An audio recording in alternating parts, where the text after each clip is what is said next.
ఒక జెన్ సన్యాసి. ఆయనకు బాగా వయసు అయింది. చివరి రోజుల్లో స్నేహితులందరినీ పిలిచాడు. స్నేహితులారా, నేను విభిన్నమైన పద్ధతిలో చనిపోవాలని కోరుకుంటున్నాను. దయచేసి నాకు ఏమైనా సలహా చెప్పగలరా అని అడిగాడట. స్నేహితులు నవ్వారు. ఏం మాట్లాడుతున్నారు? చావడం ఆటలాంటిదా? కష్టమైన విషయం కాదా అని అడిగారట.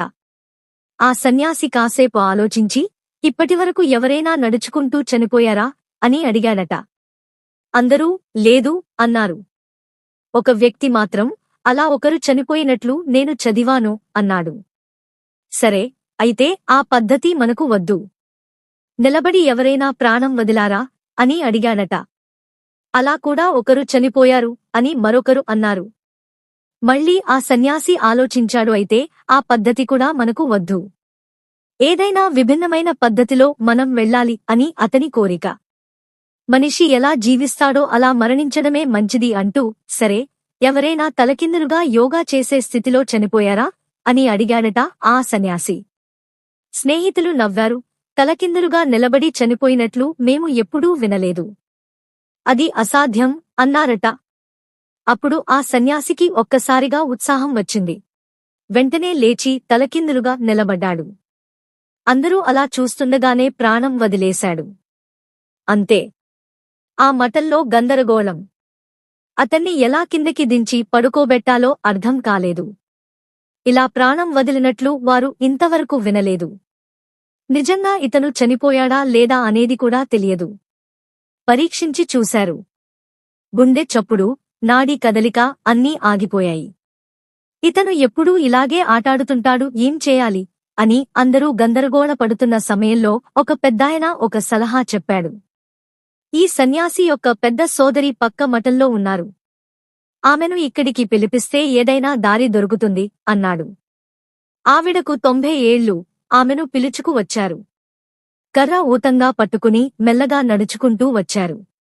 వచ్చి తమ్ముడు తలకిందులుగా నిలబడి ప్రాణం వదిలిన స్థితిని చూశారు.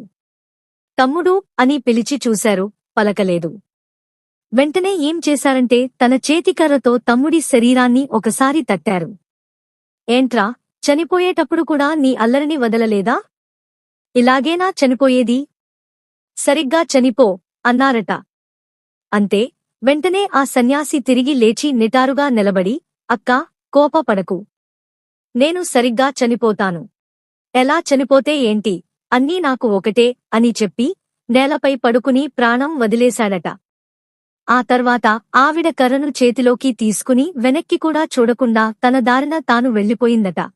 మరణాన్నే ఒక ఆటగా మార్చుకున్న ఆ సన్యాసికి జీవితమే ఒక ఆటగా ఉండింది. ఫలాన్ని ఆశించకుండా, ఏ ఉద్దేశ్యం లేకుండా పని చేయడం అంటే ఏమిటో ఆయనకు తెలిసి ఉండింది. తన పనిని ఆటలా చేయగలిగిన వారికి జీవితమే ఒక ఆట.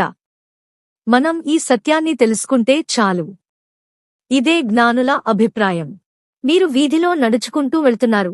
ఎదురుగా వచ్చిన వ్యక్తి మిమ్మల్ని చూసి ఎలా ఉన్నారు అని అడుగుతాడు. బాగున్నాను అని అంటారు. నిజానికి మనం బాగుండము. శరీరంలో ఏదో లోపం ఉంటుంది. కాని అలా చెబుతాము, బాగున్నాను అని. అది నటనే కదా. అదేవిధంగా కొంతమందితో మిమ్మల్ని కలిసినందుకు చాలా సంతోషం అని చెబుతాము. కొంచెం నిదానంగా ఆలోచించి చూడండి. నిజంగా మీ మనసు ఆనందపడిందా? లేదు కదా. అది నటనే కదా మరి. సారాంశం: మనం నిజంగా జీవితాన్ని సరిగ్గా అర్థం చేసుకుంటే అంతా నటన అని అర్థమవుతుంది. హాస్యం కోసం పెట్టకథ. పెళ్లి పత్రిక పంపాను కదా, ఎందుకు రాలేదురా అని ఒకడు అడిగాడు తన స్నేహితుడిని చూసి. వచ్చాను కదా అన్నాడటవాడు. ఒరే, ఎందుకురా అబద్ధం చెబుతున్నావ్? నేను నీకు పెండ్లి పత్రికే పంపలేదే అన్నాడట వీడు. దానికి వాడు, పత్రిక పంపాను అని నువ్వు అబద్ధం చెబుతుంటే పెళ్లికి వచ్చాను అని నేను అబద్ధం చెప్పకూడదా అన్నాడట. ఈ కథ నచ్చి ఉంటే దయచేసి మై టీవీ తెలుగు ఛానల్ని సబ్స్క్రైబ్, లైక్ మరియు షేర్ చేయండి.